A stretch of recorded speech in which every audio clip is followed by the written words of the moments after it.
안녕하세요. 저는 천안에서 상가 외벽 창문 청소 일을 하고 있는 48살 남자입니다. 최근에 날이 워낙 더워지고 해도 너무 강렬해서 외벽 창문을 닦는데 상당한 어려움을 겪고 있습니다. 저희는 노후된 창문 틈 사이까지 전부 실리콘 작업으로 마무리 보수까지 하기 때문에 다른 업체들보다 시간이 오래 걸리는 편인데요. 그만큼 고객님들의 만족도 또한 높아져서 건물을 아끼시는 분들은 주기적으로 연락을 주셔서 관리를 받고 계십니다. 그래서 불과 얼마 전까지 많은 분들의 도움 덕에 먹고 사는 건 큰 어려움 없이 잘 살아올 수 있었습니다. 하지만 경기가 어려운 이때에 저는 일을 그만둘 수밖에 없는 상황이 생기고 말았습니다.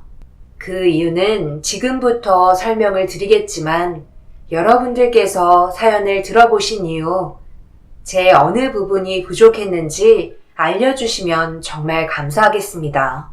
아직까지도 현실을 받아들이는 게 너무 힘이 들어 괴롭기만 하네요. 아내와 결혼한 지 20년 정도 된 것 같아요. 처음 아내와 만났을 때 저는 28살이었고 아내는 저보다 2살 많은 30살이었죠. 젊었을 적 워낙 놀기 좋아하고 공부하는 거리가 멀었던 터라 고등학교 졸업하자마자 몸으로 하는 일을 해오며 살아왔었어요. 그때 당시 장애인 복지센터 건물이 거의 완공 상태일 때 일당직으로 유지 보수를 몇 번 간 적이 있었는데 그곳에서 목발을 짚고 일꾼들에게 간식을 나눠주던 여자와 처음 마주치게 되었고 워낙 성격이 밝아서 일하시는 주변 분들도 너무 착하다며 좋게 봐주셨어요. 저도 남들과 같은 생각을 하고 있었죠. 그런데 그 여자는 한쪽 다리가 정상적이지 못한 것 같아 계속 신경이 쓰였었는데 저보다 먼저 일을 하러 오셨던 분이 설명해 주길 다리 한쪽의 신경과 근육이 소실된 상태로 태어나서 선천성 신체 마비를 겪고 있어 목발 없이는 걸을 수조차 없는 장애를 가지고 있다는 걸 알려주셨습니다. 멀리서 봐도 정상적인 다리와 반대쪽 다리의 길이는 확연히 차이가 났었어요. 그런 모습이 안타깝게 느껴졌었는데 복지센터에서 유지 보수하는 동안 제 눈에 띄었던 건 몸의 일부분에 장애가 있어도 언제나 밝은 모습을 잃지 않는 모습이 제 자신을 부끄럽게 할 정도로 대단해 보였어요. 그렇게 몇 번씩 대화를 주고받을 때도 정상적인 사람과 다르다는 건 전혀 느낄 수가 없을 정도로 그 여자에 대한 감정이 저에겐 좋게 다가왔었어요.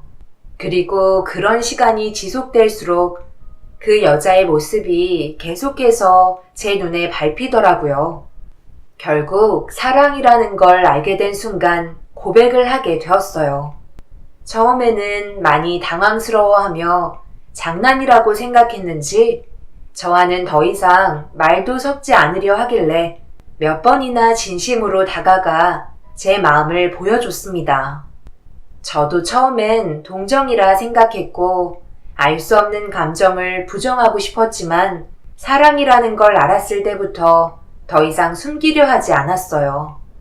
그 여자를 지켜주고 싶은 마음이 제일 크게 다가왔었죠. 그렇게 노력한 결과 저희는 연인 사이로 발전하게 되었습니다. 그때부터 저도 책임감이라는 게 생겨서 그런지 사랑하는 사람과 함께 결혼하고 가정을 꾸리고 싶었어요. 그래서 부모님께 만나고 있는 사람이 있다며 소개를 시켜주게 되었습니다. 그녀는 자신의 정상적이지 않은 모습 때문에 인사드리러 가는 걸 두려워했었어요. 하지만 제가 그동안 봐왔던 부모님은 언제나 남을 도와주고 좋은 모습만 보여주셨던 분들이라 제가 내린 결정을 존중해주고 긍정적인 답변을 주실 거라 생각했었죠. 그러니까 지금 둘이 결혼을 하겠다는 거야? 너희들이 만난 지 1년이 넘었다고 했나?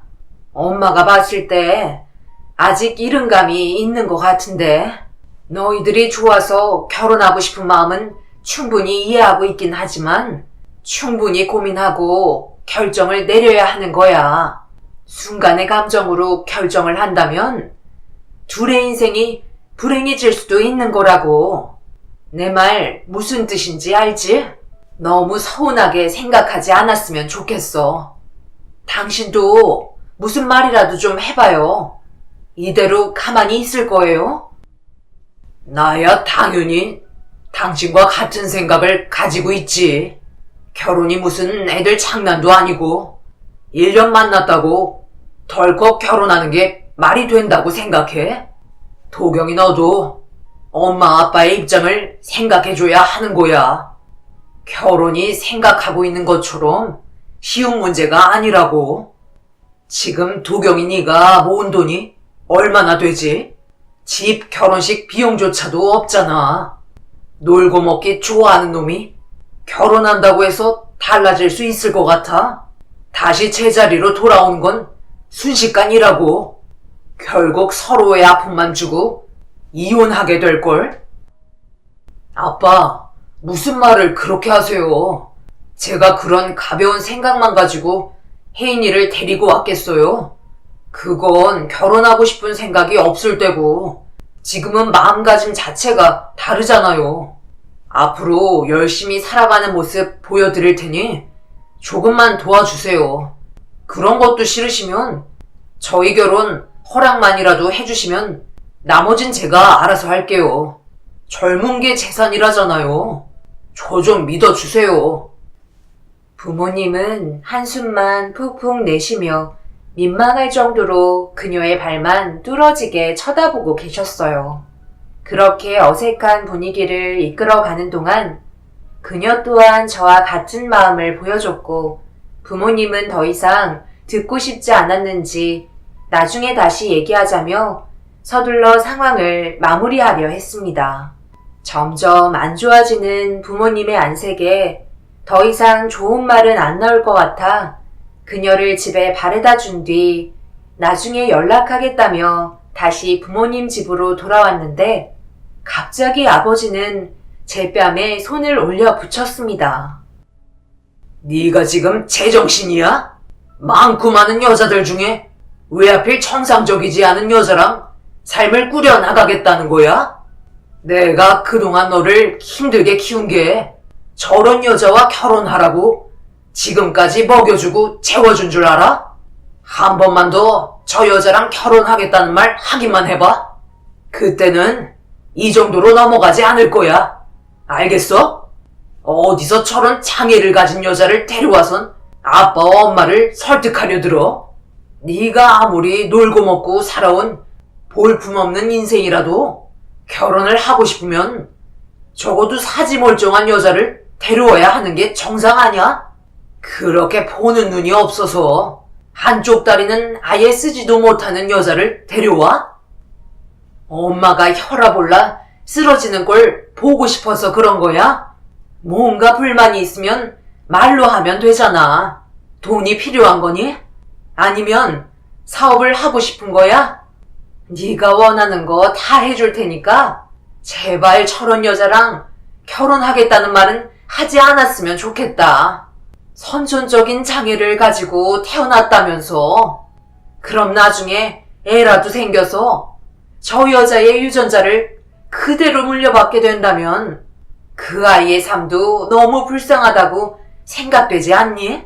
왜 사람들이 정상적인 사람들과 만나서 결혼하려는 건데 장애를 가진 사람과 결혼하면 그 아이도 그대로 물려받을 확률이 크다고. 너는 TV도 안 봤니? 오늘로써 2번 다시 결혼 얘긴 꺼내지 말거라. 엄마도 같은 여자면서 어떻게 그런 말을 막 뱉을 수가 있는 거예요? 제가 사랑하는 사람이라고 말했잖아요. 그럼 인사시키러 왔을 때 따뜻한 말은 못 해줘도 상처는 주지 마셨어야죠. 혜인이 다리가 뭐가 어때서 어쩜 사람을 앞에 두고 혐오스럽다는 듯이 쳐다볼 수가 있죠? 그동안 제가 봐왔던 두 분의 모습과는 전혀 달랐다고요. 정말 실망입니다. 애비가 이렇게까지 독한 마음을 품고 얘기하는 이유는 내 아들의 인생이 무너지는 걸 두 눈 뜨고 보고 싶지 않아서야. 그러니 더 이상은 아무 말도 하지 말거라. 한 번만 더 내 앞에서 그 여자와 결혼하겠다는 말을 한다면 그땐 인연 끊을 생각하거라.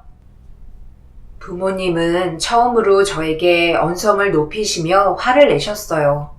언제나 무슨 일이 벌어져도 침착하게 대응하시며 저에게 좋은 모습만 보여주려고 노력하셨던 분이셨는데, 그날은 생전 처음 보는 부모님의 모습을 보게 되었습니다.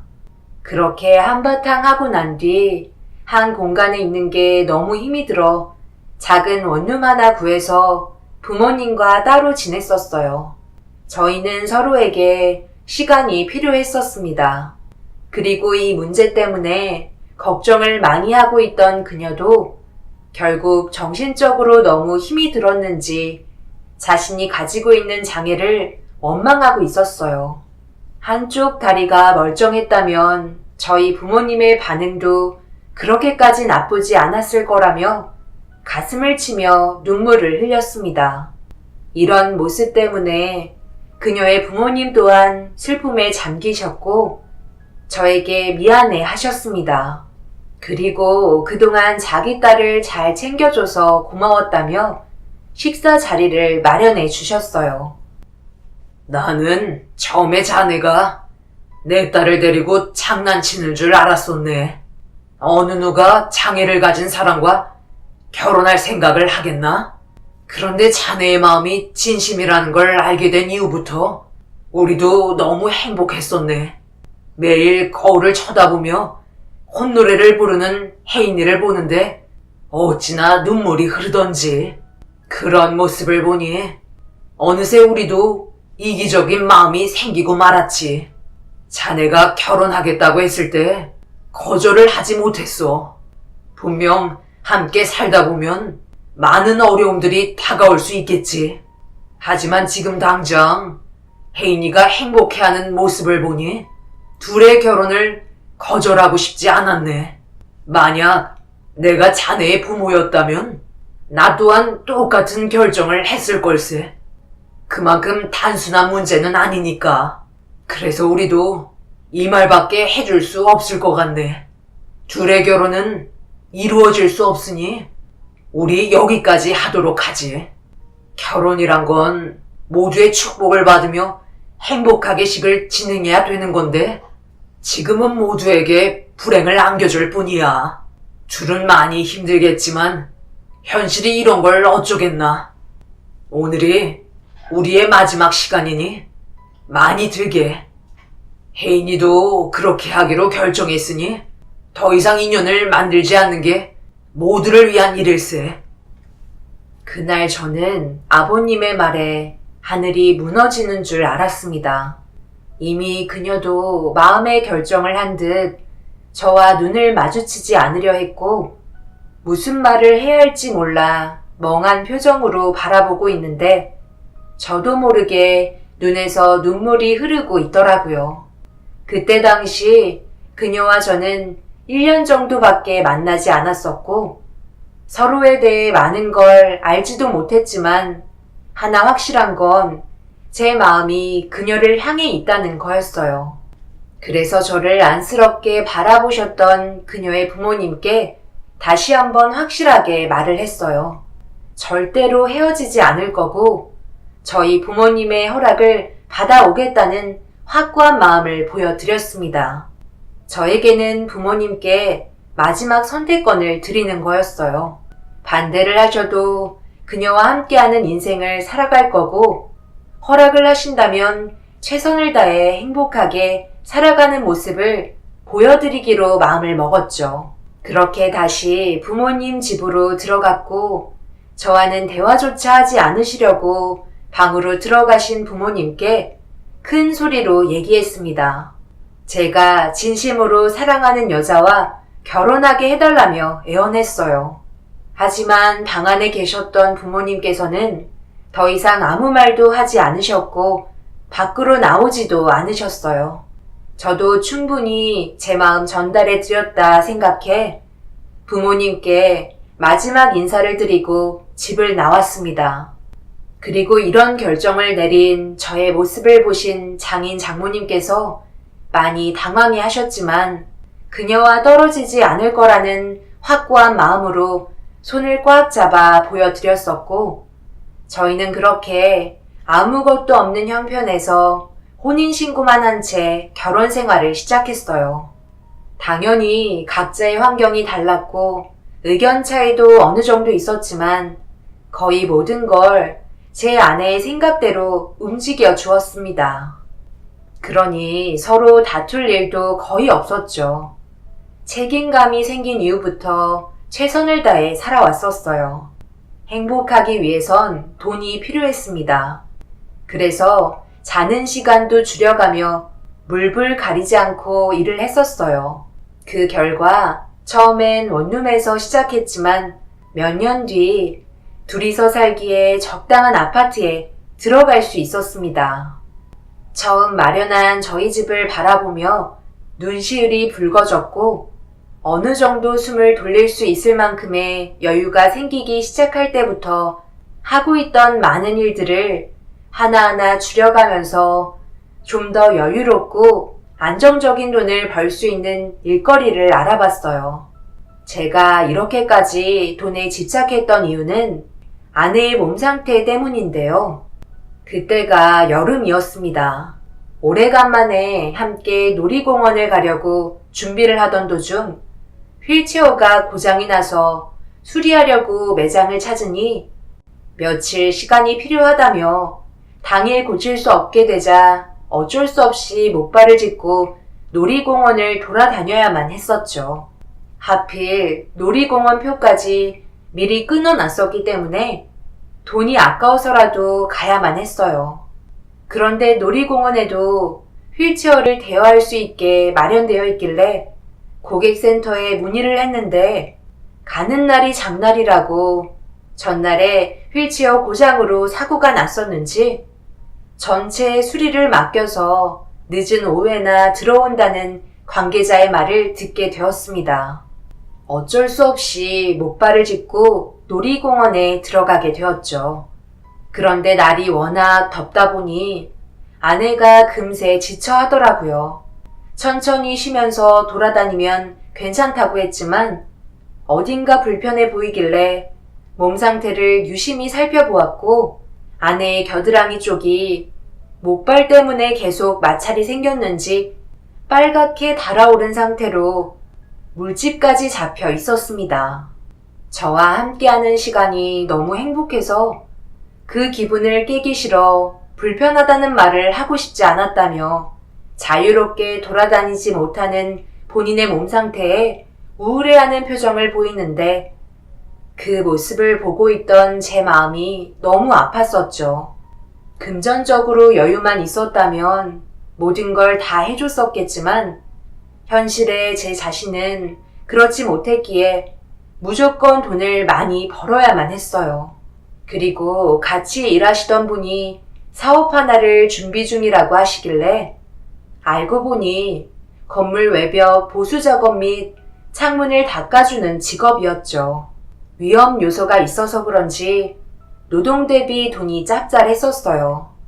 그래서 함께 일을 하기 시작했고 아내에게 처음으로 좋은 제품은 아니었지만 의족을 선물해 줄 수 있었습니다. 아내의 의족은 일반 제품들보다 가격이 높은 편이었어요.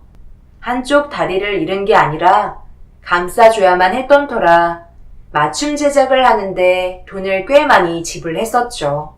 너무 비싸다고 거부했었지만 그래도 막상 착용을 하고 조금씩 적응해 나가기 시작하면서 시간이 좀 지나니 목발 없이 걸을 수 있게 되자 상당히 만족하며 사용을 하게 되었죠.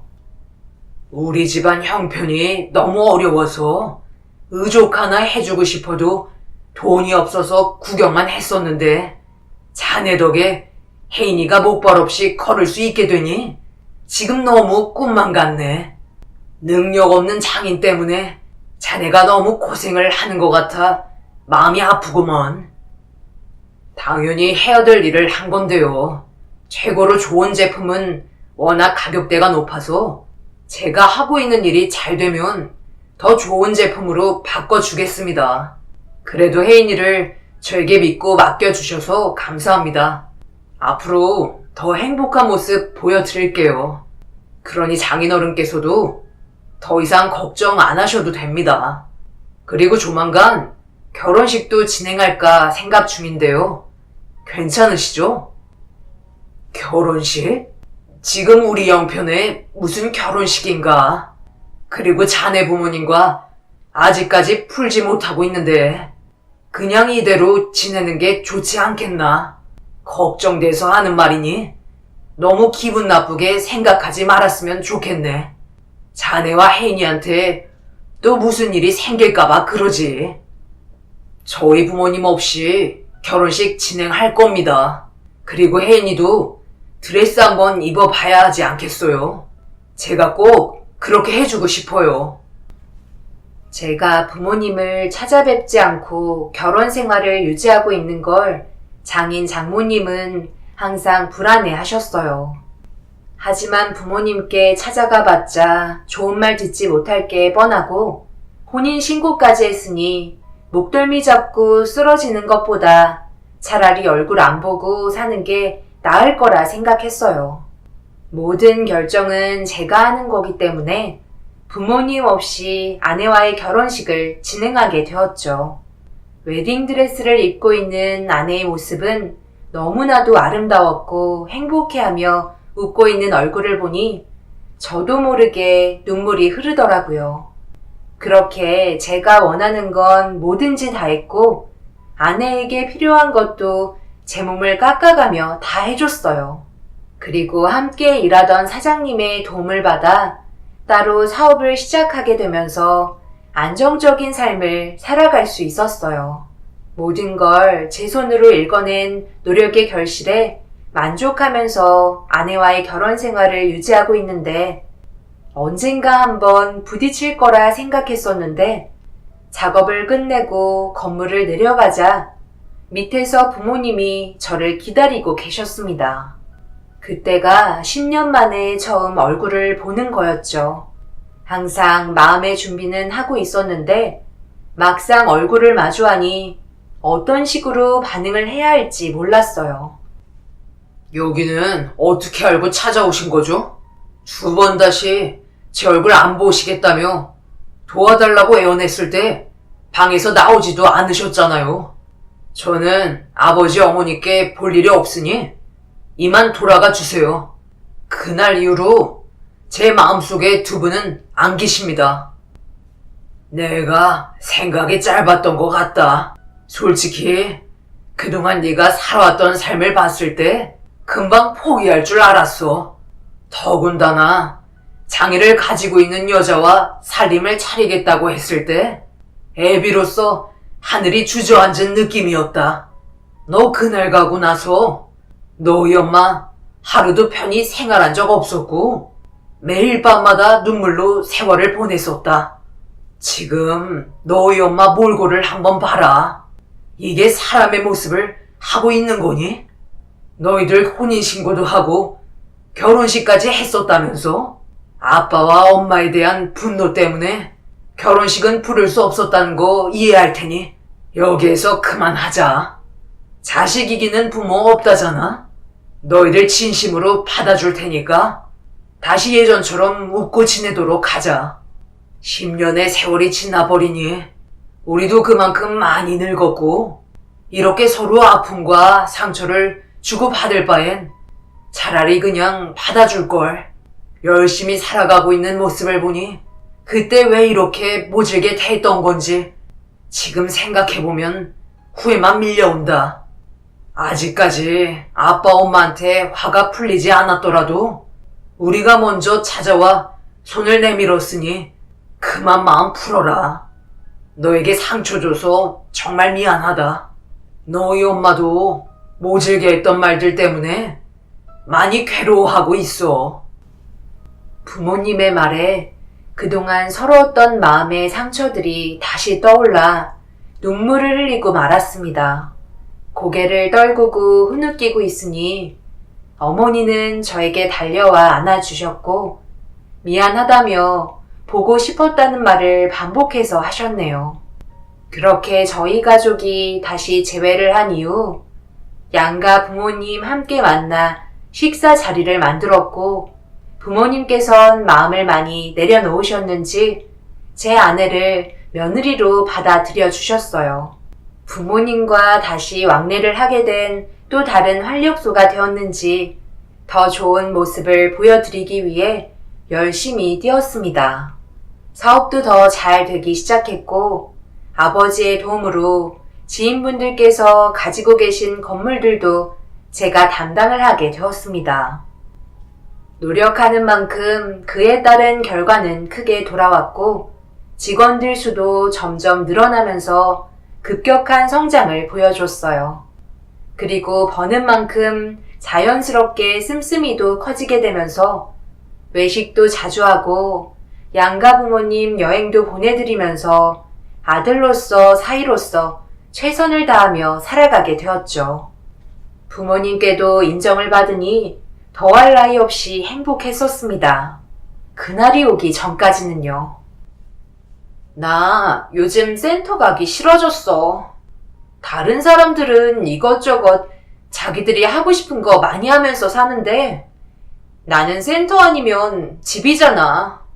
재활치료 말고는 딱히 하는 것도 없으니 요즘 따라 삶이 무료한 것 같아. 당신이랑 함께한 세월이 벌써 20년이고 우리의 삶도 많이 달라졌지만 가끔 주말에 어쩌다 바람 쐬러 다니는 것 말고는 맨날 똑같은 일상이잖아.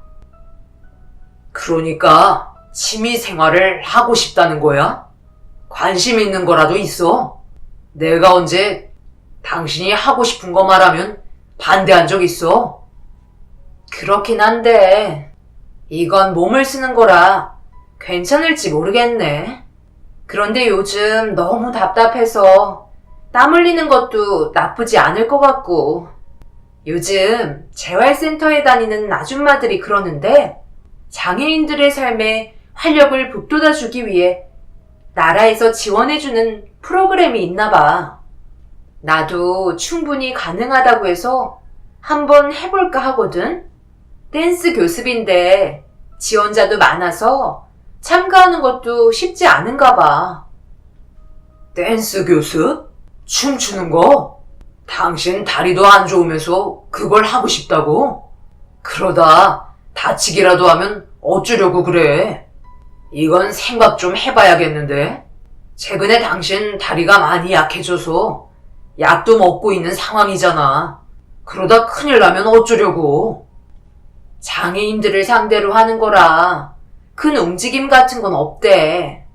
그냥 기초적인 것만 하는 것 같은데? 색다른 즐거움을 줄 것 같아서 조금이라도 몸에 무리가 가면 그때는 내가 알아서 그만두도록 할게. 그러니까 허락해 줄 수 있는 거지? 갑자기 댄스 교습을 받고 싶다는 아내의 말에 당황했지만 저는 들어줄 수밖에 없었어요. 그동안 매일 반복되는 삶 때문에 지쳐 있었는지 우울해 보였었는데 그날은 눈이 번쩍이고 의욕이 상당했었죠. 그래서 고민 끝에 허락을 해줄 수밖에 없었습니다. 아내가 즐거워하면 저도 행복했었기 때문에 자신의 삶을 원망하지 않길 바랬었어요. 그렇게 댄스 교습을 신청하게 되었고 재활 치료를 받은 뒤 센터에서 운영하고 있는 셔틀버스를 타고 댄스 교습실로 바로 출발하는 것 같았어요. 그래서 저도 일을 마치고 아내가 교습받고 있는 곳으로 가게 되었죠. 첫날이라 어떤 식으로 하는지 궁금하기도 해서 확인차 가봤는데 여자 선생님의 도움을 받아가며 즐겁게 몸을 움직이고 있더라고요. 얼굴 표정은 상당히 밝아 보였고 웃는 얼굴을 보니 저도 덩달아 웃음이 나왔습니다. 이런 게 행복이라 생각했었어요. 그렇게 1시간 정도의 교습을 받고 밖에서 기다리고 있는 저에게 천천히 걸어오더니 상당히 만족한 얼굴로 댄스 교습 받길 잘했다며 앞으로 꾸준히 교육받고 싶어 하길래 흔쾌히 허락해 주었네요. 그날은 저도 궁금해서 데리러 왔지만 보통은 센터 셔틀버스를 이용해 집 앞에까지 바래다 주었기 때문에 다음날부턴 저도 일이 바빠서 아내는 셔틀버스를 이용했습니다. 별 문제 없으면 밖에서는 연락을 주고받기는 힘들었어요. 저는 하루 종일 건물 외벽에서 창문을 닦으며 빗물이 새는 곳을 찾아 보수 공사를 하기 때문에 아내와 연락을 하는 건 점심시간 외엔 거의 시간을 낼 수가 없었죠. 그래도 집에 오면 그날 하지 못했던 대화를 오랫동안 하기 때문에 크게 불편한 건 없었어요. 이번 주 금요일 저녁에 본가 좀 내려갈까 하는데 괜찮겠어? 주말 내내 센터도 쉬니까 바람 좀 쐬고 올까? 당신 우리 부모님 집에 다녀오는 거 여행 가는 거 같다고 좋아했잖아. 어때? 괜찮지? 어머니가 당신 보고 싶다고 맛있는 것도 많이 준비해놨다고 서둘러 오라고 하셨어. 당신한테 줄 것도 있다는 걸 보면 선물도 준비하셨나봐. 정말? 근데 이거 어쩌지? 미리 얘기하지 그랬어. 나 선약 있는데 이번 주 내내 댄스 교습 받아야 돼서 시간을 못 내. 뭐라고? 거긴 주말에도 하는 거야? 그런데 주말에는 좀 쉬어주는 게 좋지 않을까? 너무 무리하면 다리에 안 좋을지도 모르잖아. 부축받으면서 하는 거라 괜찮아. 그리고 나 요즘 댄스 교습 받는데 푹 빠져 있어서 당분간 어디 가고 싶지도 않아. 그래? 그럼 어쩔 수 없지. 당신이 그렇게 하고 싶다면 말리지 않겠지만 다음 주에는 시간을 내줄 수 있겠어? 미리 얘기하면 당신 스케줄을 조절하는데 괜찮을 거니? 다음 주 주말에는 꼭 본가에 같이 내려가도록 하자. 알겠지? 그래, 알았다니까. 몇 번을 말해. 나 지금 선생님이랑 대화 중이거든? 바쁘니까 할 말 다 끝났으면 방으로 들어갈게. 아내는 점점 저와 대화하는 것보다 댄스 교습 선생님과 대화하며 시간을 보내는 걸 더 중요하게 생각하고 있었어요.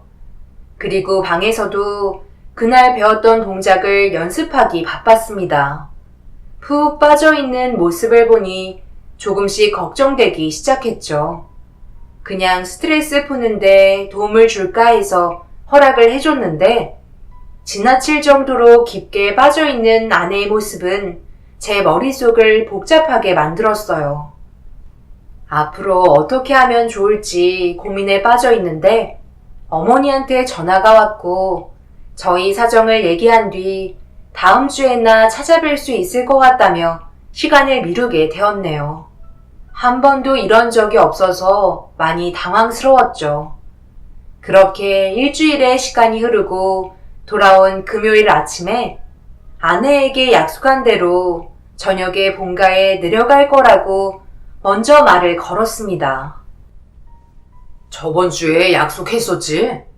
오늘 저녁에 본가에 내려갈 거니까 당신도 오늘은 일찍 집에 들어와야 돼. 아니면 내가 데리러 갈까? 꼭 가야 하는 거야?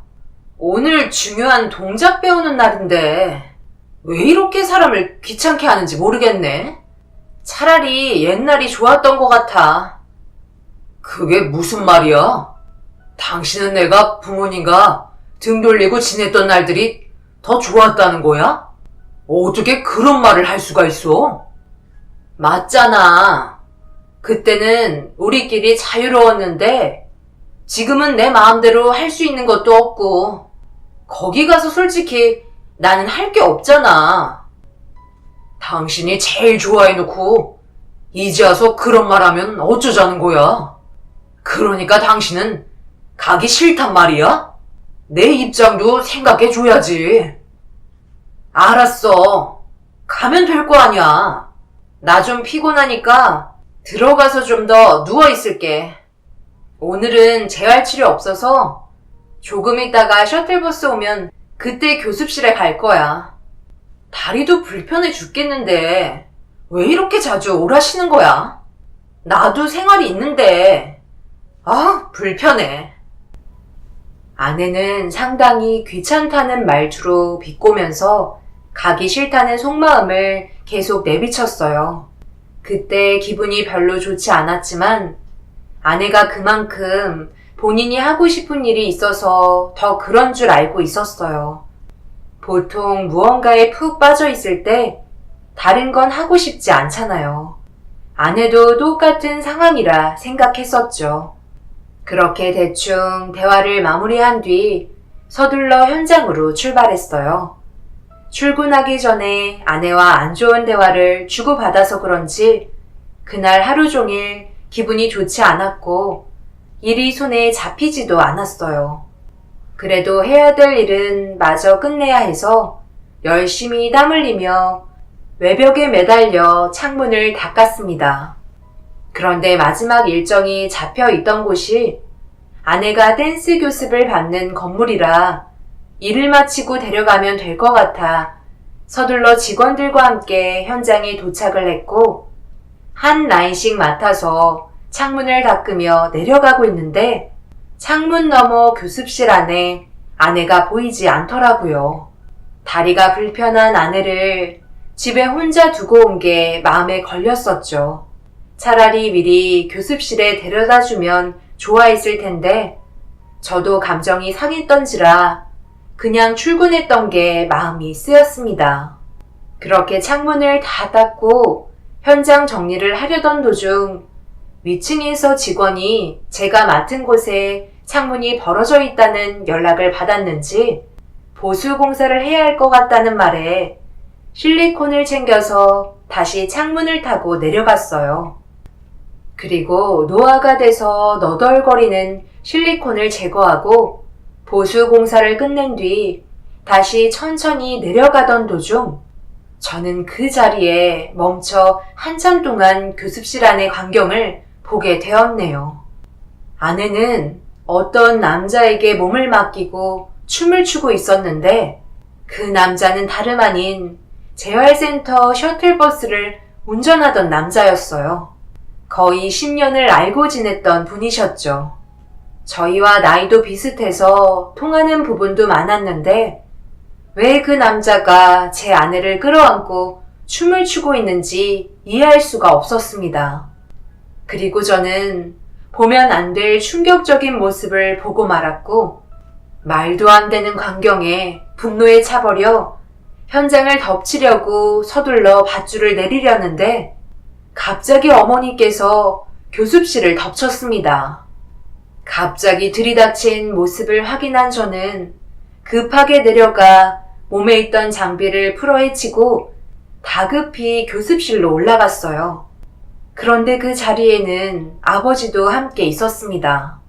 제가 모습을 보이자 아내가 울부짖기 시작했어요.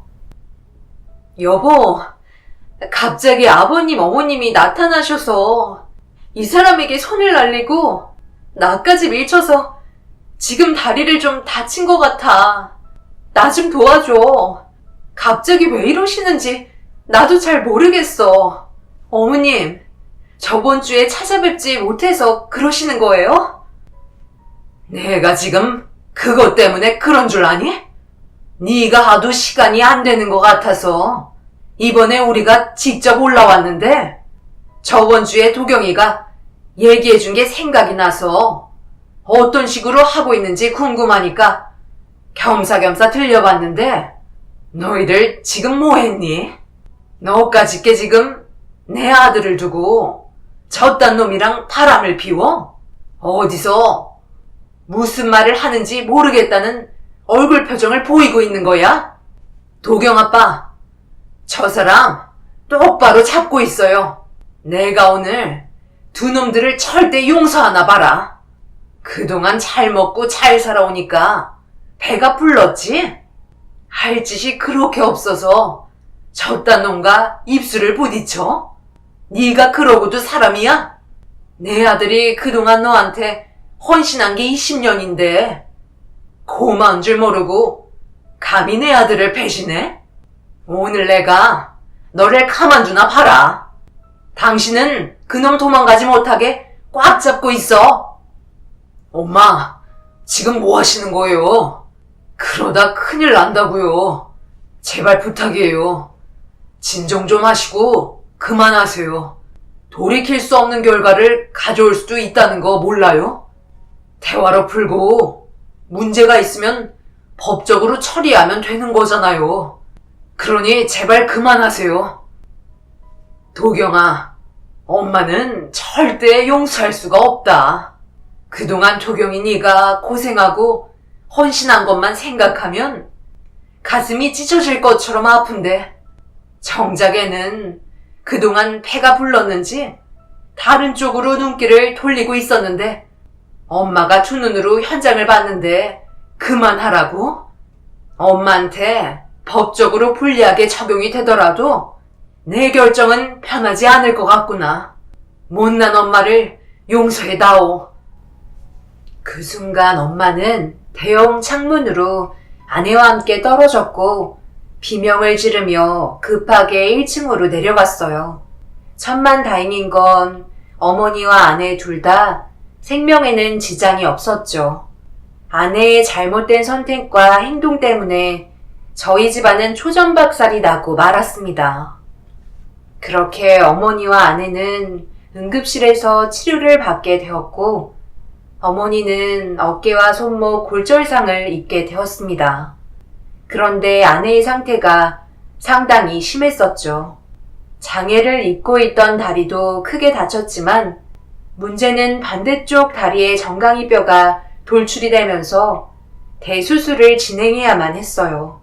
이 소식을 듣고 장인 장모님도 병원에 도착을 했지만 아버지께서 이 모든 사실을 알려드리자 그 자리에 주저앉아 오열을 하고 마셨습니다.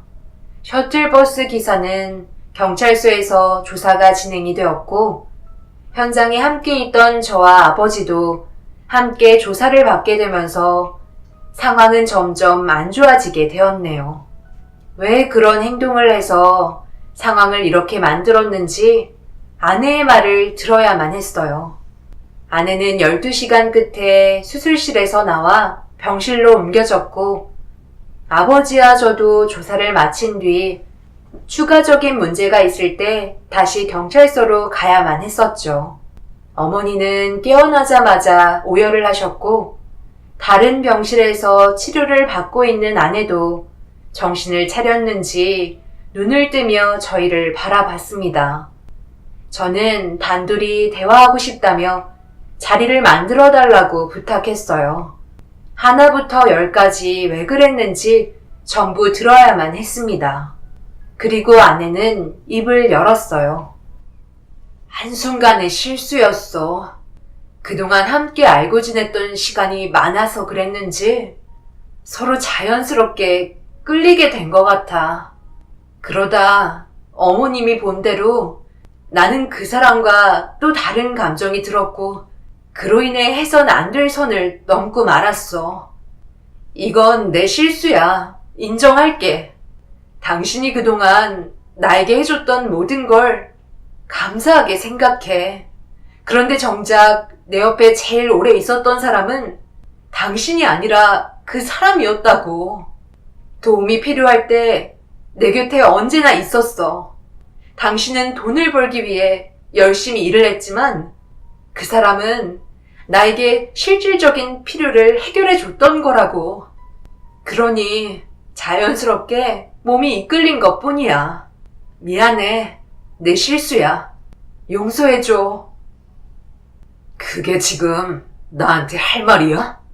내가 당신과 행복하게 살고 싶어서 얼마나 노력했는지 알고 있잖아. 그런데 이제 와서 이런 식으로 나를 배신해? 삶이 여유로워지니까 다른 자극적인 요소가 필요했었니? 그래서 댄스 교습도 신청한 거고? 나는 너를 20년이 넘는 시간 동안 변함없이 사랑해 왔었는데 정작 너는 나 말고 다른 남자에게 마음을 품고 있었네. 차라리 떨어졌을 때 세상을 떠나지 그랬어. 참 질기기도 하다. 평생 동안 당신이 뭘 잘못했는지 생각하며 살았으면 좋겠다. 그 남자랑 남은 인생 행복하게 살아봐. 나는 2번 다시 당신을 찾지 않을 거고 무슨 짓을 해도 당신 앞에 나타나지 않겠어. 결국 아내와의 인연은 그렇게 끝이 나고 말았어요. 장인 장모는 저에게 찾아와 무릎 꿇고 싹싹 빌었지만 이미 엎질러진 물은 주워 담을 수 없었습니다. 그렇게 어머니의 병원을 따로 옮겨 치료를 받게 해드렸고 법적으로 처벌을 주고받아야만 했어요. 어머니는 모든 잘못을 인정했지만 아내가 자신이 한 행동으로 인해 발생된 일이라며 어머니는 잘못이 없다고 단순히 실랑이를 벌이다가 미끄러진 것 뿐이라며 다른 진술을 말하면서 상황이 복잡해졌고 결국 어머니가 한 행동에 대해서는 더 이상 조사가 이루어지지 않았습니다. 그렇게 아내와 저는 이혼을 하고 그 남자에게는 상간남 소송을 진행했어요. 그리고 아내는 평생을 걷지 못할 장애를 입고 말았습니다. 정강이뼈가 돌출되면서 연결되어 있던 신경이 모두 끊어지는 사고로 인해 한쪽 다리마저 움직일 수 없었습니다. 자신이 무엇을 잘못했는지 충분히 반성하고 있다며 이혼을 했음에도 저희 집에 찾아와 용서를 빌고 있습니다. 20년을 한결같이 사랑했던 아내가 다른 남자와 주고받던 시선과 입맞춤은 제 머릿속에서 떠나질 않고 있네요. 자신이 한 잘못에 대해 벌을 받는 거라 생각해요. 어쩔 수 없는 현실인 것 같습니다. 저도 그만큼 상처를 많이 받았기 때문에 지금도 정신적으로 많이 힘든 상태거든요. 앞서 말씀드렸듯이 여러분들이 생각하실 때 제가 뭘 잘못한 건가요? 찢어지게 가난했던 저희가 잘 살기 위해 열심히 일했고 아내를 위해 최선을 다하며 살아왔는데 저에게 문제가 있었다면 여러분들께서 알려주셨으면 좋겠습니다. 어제도 아내는 휠체어를 타고 용서를 빌러 왔어요. 2번 다시 걷지 못할 몸으로 저희 집 앞에 주저앉아 오열을 하며 받아주지 않아도 되니 용서만 해달라고 합니다. 정말 마음이 아프네요. 28살부터 48살까지 한평생 아내만 바라보며 살아왔던 제 자신이 너무 한심스럽습니다. 제 사연 들어주신 분들, 저와 비슷한 아픔을 겪으신 분들이 혹시나 계실까요? 배우자에게 배신을 당했을 때 남겨진 상처를 어떻게 치료하며 살아가셨나요? 해결 방법을 알려주시면 정말 감사하겠습니다. 그럼 답변 기다리겠습니다. 감사합니다.